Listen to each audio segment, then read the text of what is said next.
Qu'est-ce qui vous divise entre vous et le président Mbosso en cette question de l'état de siège? Vraiment, nous n'avons pas un problème personnel avec le président Mbosso, qui est d'abord un ami. Mais visiblement, apparemment, il y a un problème qui ne dit pas son nom. Donc, je dis, nous n'avons pas un problème individuel avec le président Mbosso, qui est d'abord un ami. Vous devez savoir que je suis avec le président Mbosso à l'Assemblée nationale de 2006 à 2011, de 2011 à 2018, de 2018 à maintenant. Je suis aussi son électeur comme président de l'Assemblée nationale. Il est même parmi les meilleurs présidents de l'Assemblée nationale, surtout dans la gestion du social des députés. Nous lui devons cela vraiment. Mais cela n'est pas la raison pour que nous puissions les laisser participer à entretenir l'absence de communication sur la situation du Nord Kivu. Donc, la situation de guerre et de sécurité au Nord Kivu, elle est couvée, elle est entretenue sous la table. On ne veut pas, même les députés nationaux, les autres députés nationaux, autres que des provinces concernées, disent que pourquoi vous ne nous expliquez pas, pourquoi vous ne nous parlez pas de ce qui se passe au Nord Kivu.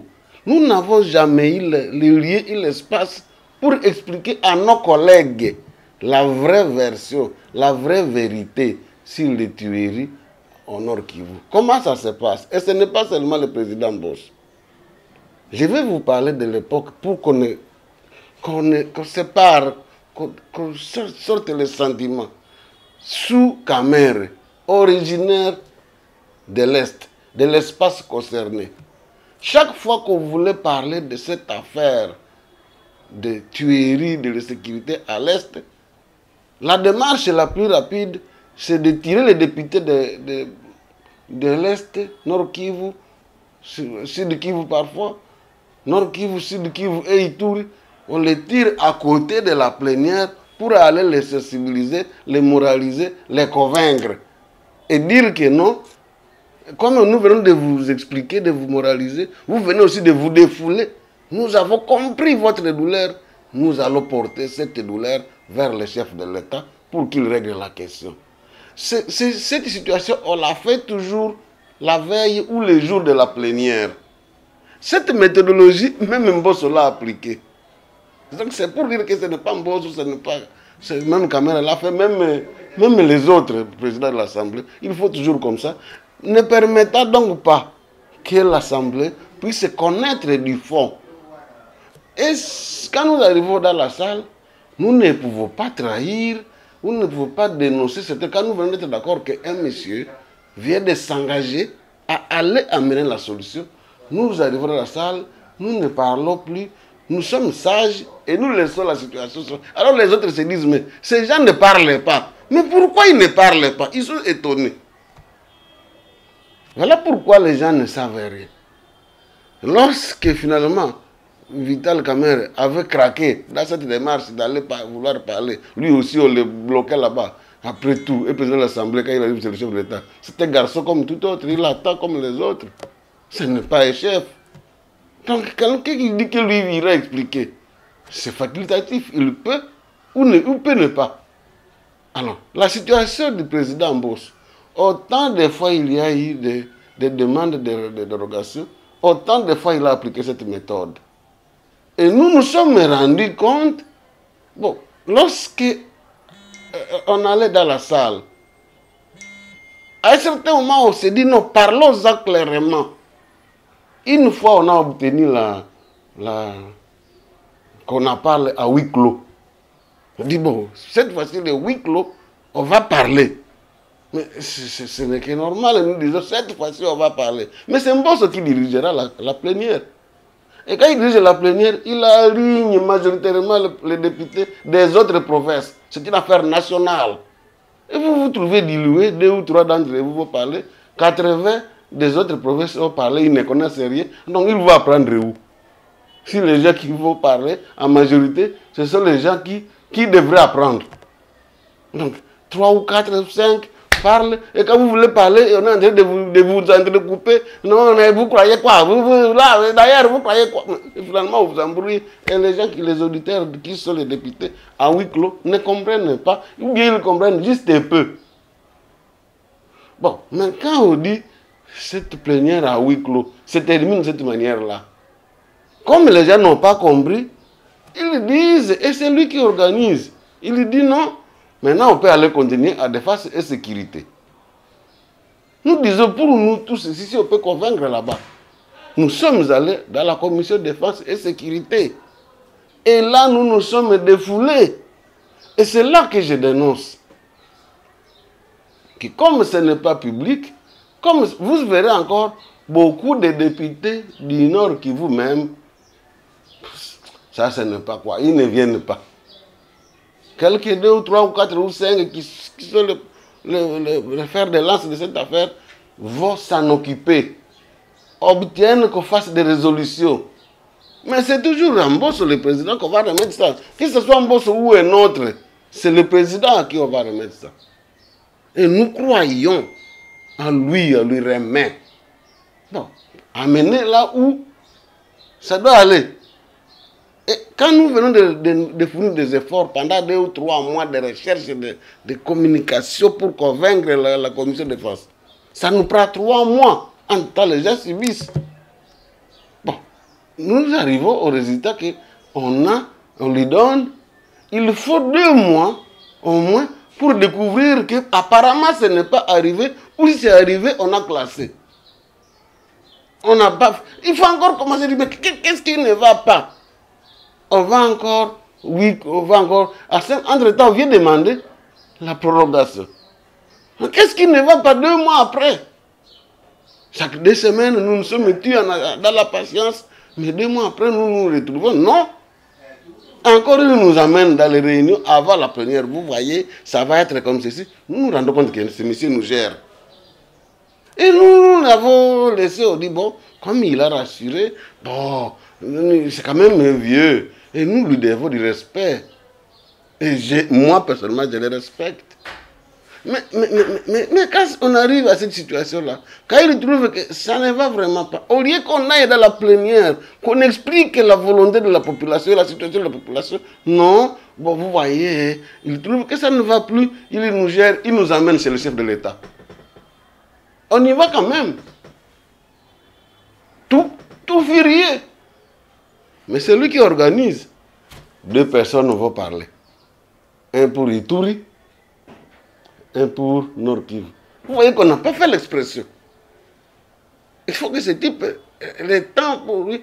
D'ailleurs, celui qui a parlé pour Nord Kivu n'avait même pas été. Il était à la commission de face, il était à la commission ECOFIN.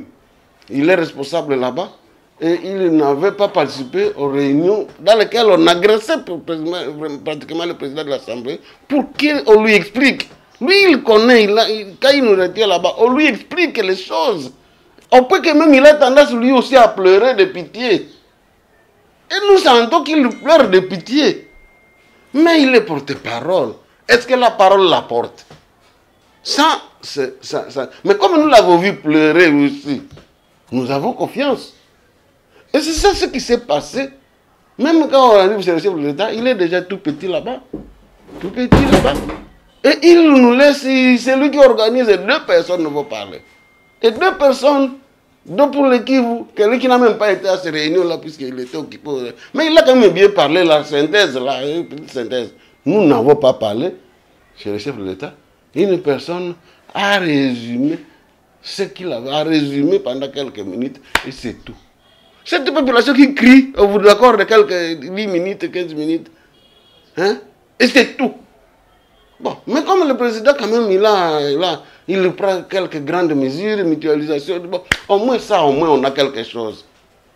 Peuple, calmez-vous. Hein? Sur base de cette bonne foi que nous trouvons sur le chef de l'État, qui n'a écouté que des morceaux, des petits morceaux, cette bonne foi, bon, quand même, vous voyez, il se fâche. L'avantage de Tshisekedi, c'est qu'il écoute et il partage et vous le sentez souffrir. C'est contraire à son prédécesseur que quand vous l'exposez, il s'énerve, il vous regarde des yeux qui peuvent vous... Il a même menacé un jour, si vous continuez comme ça, je vais tirer sur quelqu'un un jour, je vais le fusiller. Moi j'ai déjà assisté à une réunion de son prédécesseur où il dit que quelqu'un veut fusiller. L'autre ici, non. Il écoute et vous sentez la pitié, qu'il partage la douleur. Et il nous prend une mesure radicale de mutualisation. Bon, ce qui nous permet, par respect aussi, de patienter, de voir comment ça va se pratiquer. Et ainsi encore, les députés se taisent. Nous me calmons la population. Peuple, calmez, voyons. Peuple, calmez. Ce n'est pas de sa faute si les résultats n'ont pas marché. C'est toujours la non-application des résolutions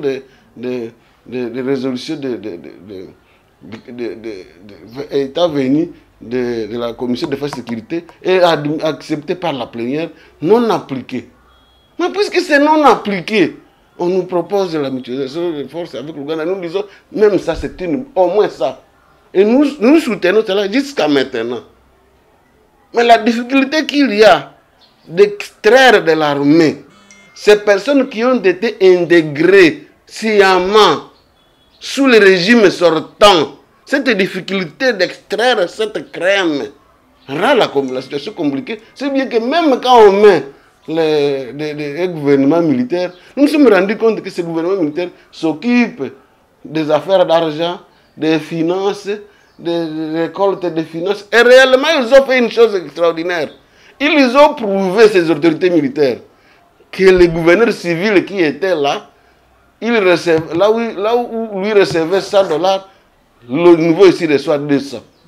Nous disons quand même, ça quand même, il a dénoncé notre frère. Il a dénoncé le gouvernement civil en matière de finances. Ça, on doit dire cela, on doit coup de chapeau au gouverneur militaire pour cela. Mais cet argent-là n'a pas servi à aider maintenant l'armée à réaliser ses objectifs. Parce que maintenant, il a plus de recettes. Il devrait dire que moi, j'ai mis les ponts là où l'armée avait des difficultés à traverser. J'ai fait là-bas quelque chose qui favorise les fonds. Les gens ont eu vraiment fait. Moi, l'argent là, j'ai fait. Parce que les militaires, il a le droit même de réquisitionner. La justice militaire permet aux militaires, pour sauver la population, de prendre un bien qui appartient aux particuliers. Donc, il peut même prendre notre argent du gouvernement provincial. S'il est allé exterminer des rebelles, nous n'allons pas lui en vouloir. Mais il n'a pas fait ça. Ils n'ont pas fait ça. C'est pourquoi nous avons dit non. Monsieur le président de l'Assemblée, quand après les vacances, nous venons, nous disons, mais vous nous avez pris la loi d'habilitation pendant 3 mois. On se moque de nous partout. Les populations, c'est que nous ne les défendons pas. Il nous a encore réunis avant la plénière et il nous a rassuré que cette fois-ci, je vais parler au chef de l'État. Moi aussi, je partage. Et nous avons eu 1 semaine, 2 semaines. Nous n'avons que 2 semaines. Il va travailler dur. Il nous propose que non, dans l'entretemps, est-ce que vous ne pouvez pas aller en Nord Kivu avec le Premier ministre, comme ça vous faites encore une évaluation. Quand évaluation encore, ne jouez pas avec nous, nous n'irons même pas. Entre-temps, on descend, on donne quelques avantages, petits avantages.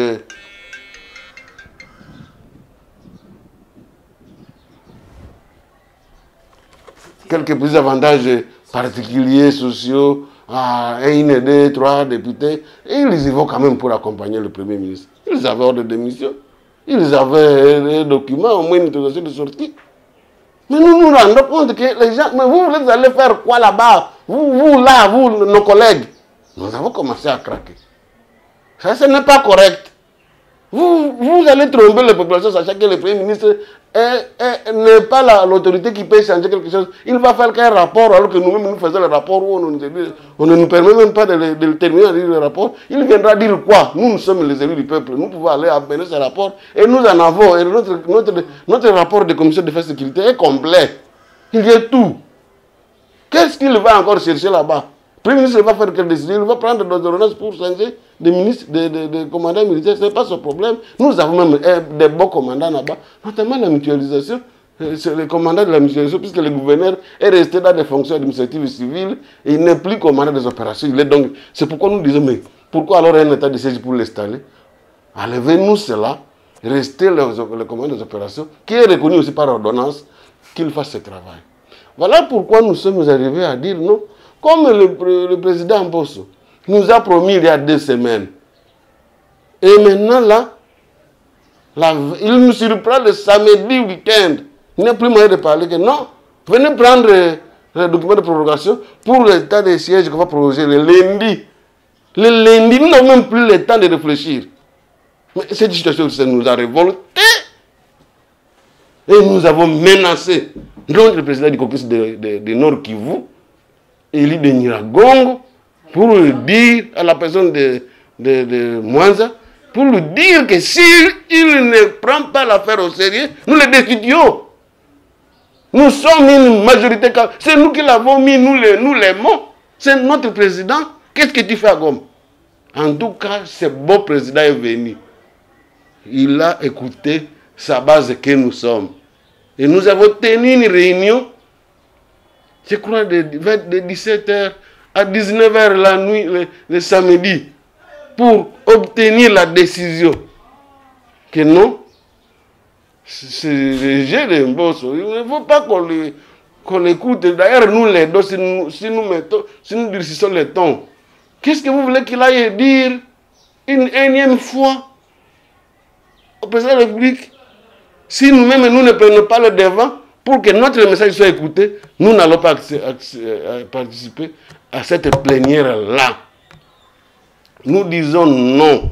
Et nous demandons de communiquer à Jean de Lituri et consorts et les autres partenaires que telle est notre position jusqu'à ce qu'on lève l'état de siège tel qu'il fonctionne à ce moment ici. Bon.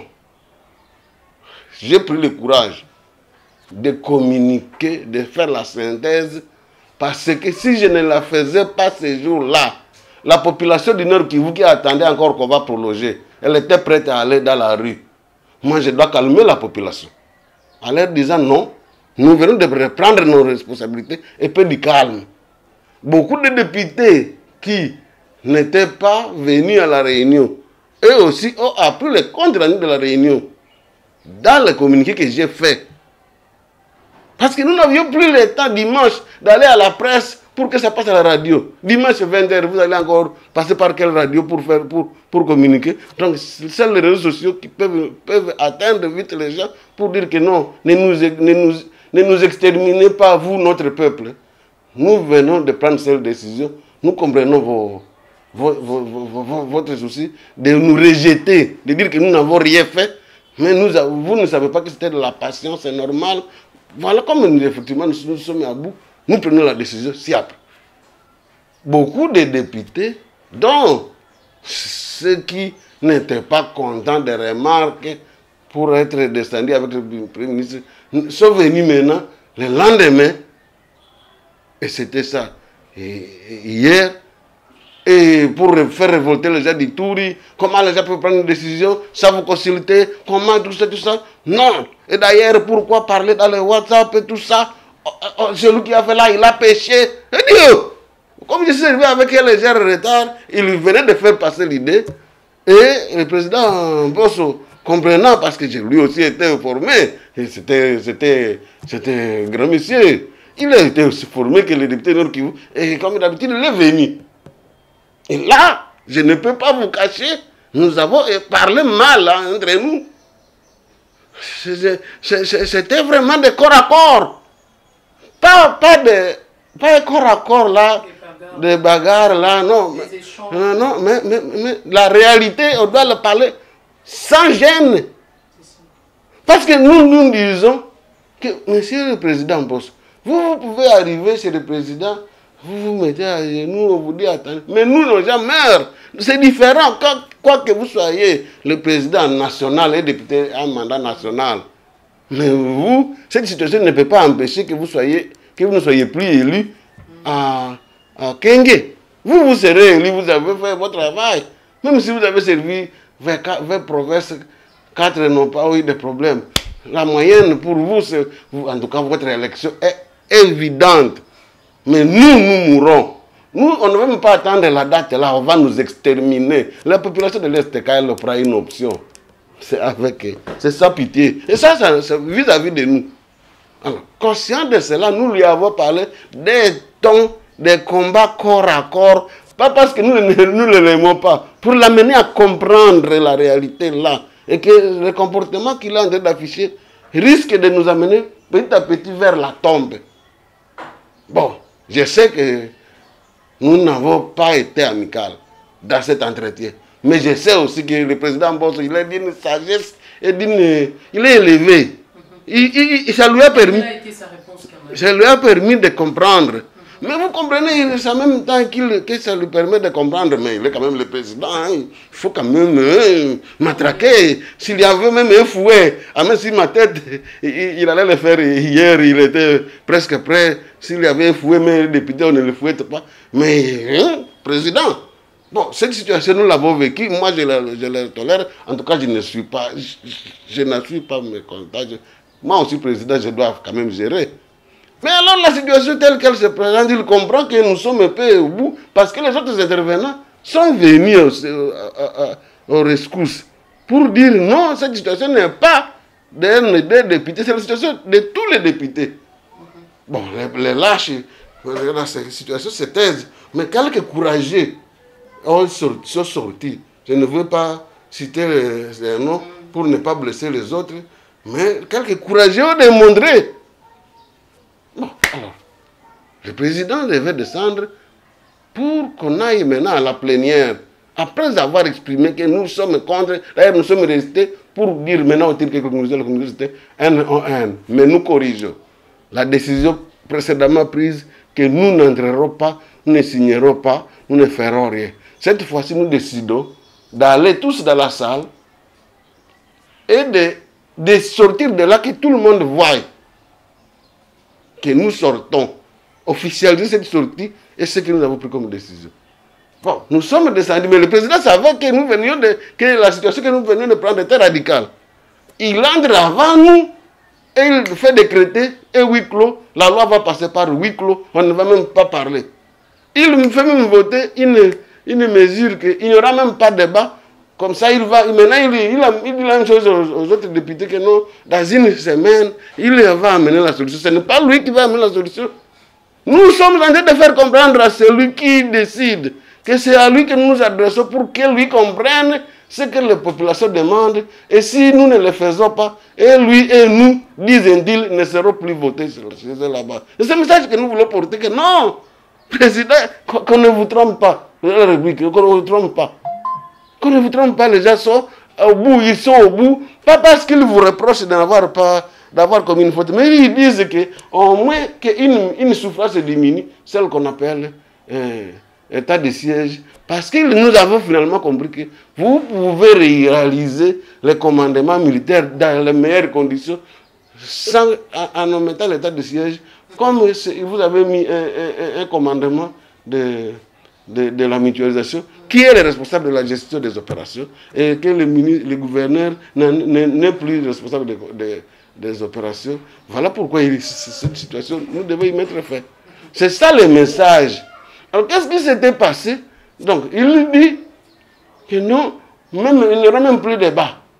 Et ça, nous arrivions pour sortir officiellement. Nous avons écouté cela dans nos propres oreilles. Et nous avons décidé... Sur la prorogation. Oui, sur la prorogation. Et nous avons décidé que non, chers amis, nous avons crié pour... Bon, nous sommes là, nous sortons, nous sommes là, nous sortons. Au moins que tout le monde comprenne que nous sommes là, nous sortons, c'est fini, c'est fini, c'est fini. Ce bruit, nous l'avons fait. Et nous sommes allés dehors. Et nous avons fait la déclaration qui indique cela. En effet, c'est pour faire comprendre tout simplement au président Bosso que nous comprenons ses efforts. Nous ne lui en voulons pas.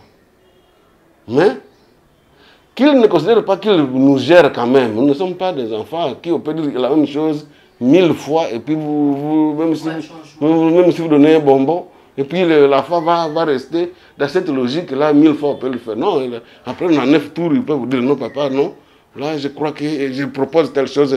C'est un langage fraternel, responsable avec notre président que nous continuons à aimer.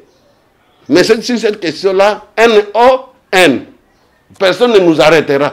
Personne. Mais aujourd'hui, par rapport à votre déclaration d'hier, quelles sont vos revendications succincte. Je dis que la levée de l'état de siège est une demande que nous voulons qu'on nous laisse faire comprendre cela au chef de l'État.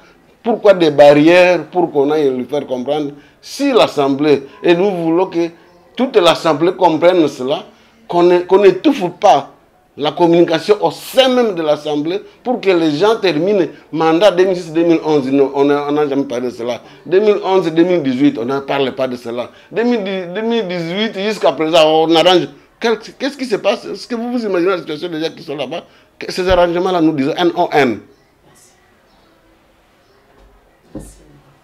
N, parce qu'on doit nous permettre de dire, même à notre sein, au sein de nous députés ou politiciens du Nord Kivu, nous devons dénoncer la main noire interne, qu'on nous permette de le dire. Nous savons que parmi nous, pour dire M23 tue, c'est un événement, ils ne veulent pas qu'on le dise, c'est une complicité. Nous savons que pour dire que les faux Banyabisha sont en train d'aller participer à égorger à Ituri, à Beni, il y en a qui ne veulent pas qu'on dise ça. Pourtant, ce sont des faux, pas des Banyabisha, ce sont des faux Banyabisha qui viennent de certains pays.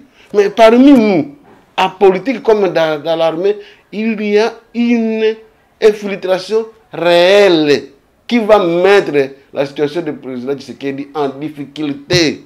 Pour dire cela, il ne faut pas qu'on nous empêche.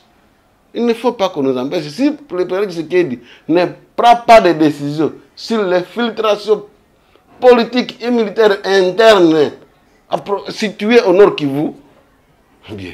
Et d'ailleurs, pas seulement au Nord Kivu, on a recruté des personnes qui ont émergé de Bakongo, de Katakokombe, de l'Équateur. C'est plus facile d'aller la recruter là-bas et faire émerger ces gens dans les politiques des pays voisins qui nous agressent.